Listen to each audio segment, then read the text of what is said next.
Hello, my amazing artists.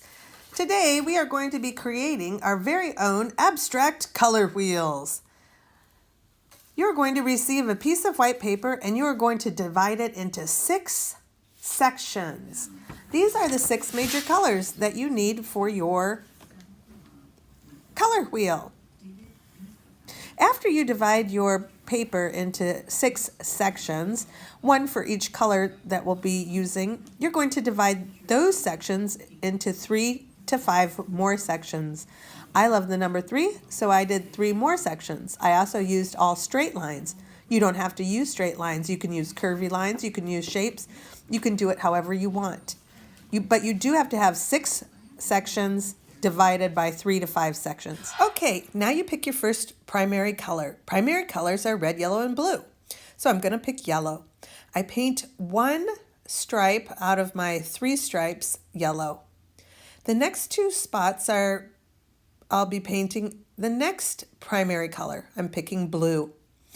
So then I go to blue, and notice how I'm holding the paintbrush perpendicular to the page and using long brush strokes when I can. After I get done with the blue, I'll be painting 1 stripe and the next 6 red. Okay, now I'm painting that stripe red and I'm saving the other 2 spots in that section for a tint and a shade.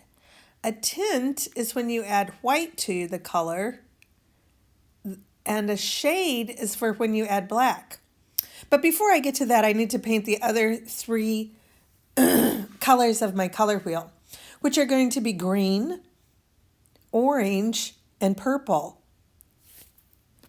So now you're mixing your secondary colors. Secondary colors are green, purple, and orange. And first off, you're going to take the lighter primary color of the 2, and then you're going to add a tiny dab of the darker color into it to make the paint mix the best. In my remaining 3 sections, I pick 1/3 and I paint it the orange. I've painted it the green, and then I'll paint 1 stripe in the remaining 6th section. That's really hard to say. Purple. So when you mix purple, you put the red first and put a dab of blue on it. Let's see. Oh, there we go.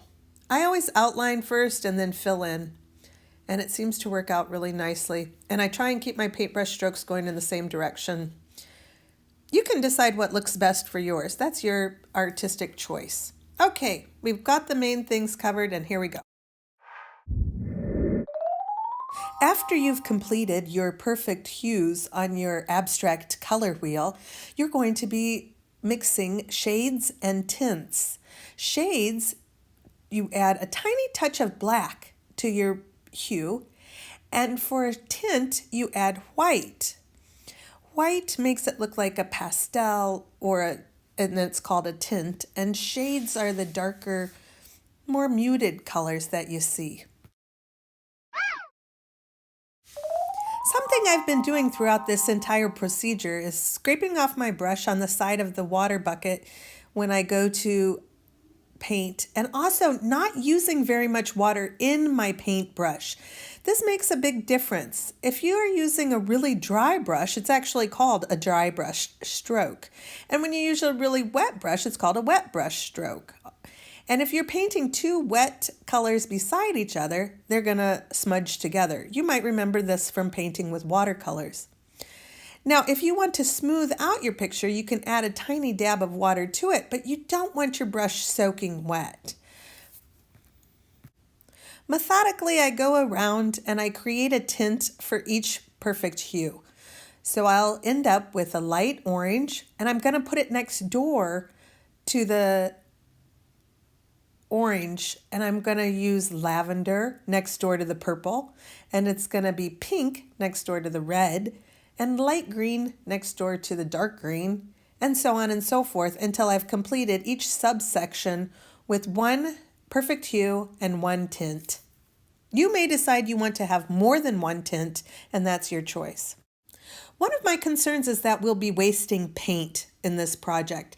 And so what I've done is I've set up each table with primary colors, the 3 primary colors, and a white and a black. In each tub of paint, you are going to let the paintbrush live in that color.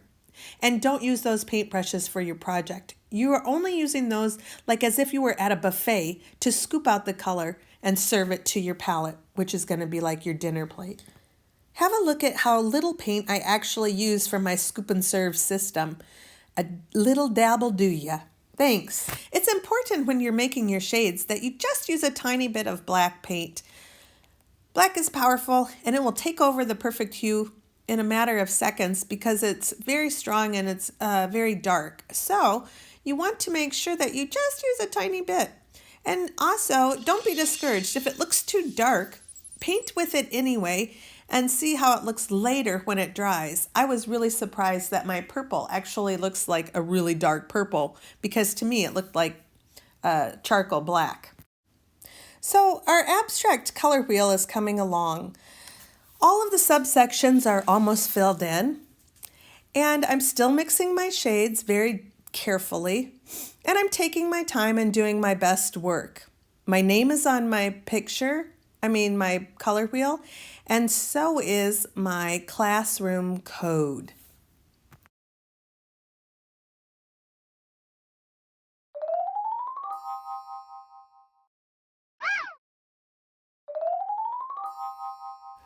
For our final step, we are going to be taking the black paint and creating a black outline around each subsection of our abstract color wheel.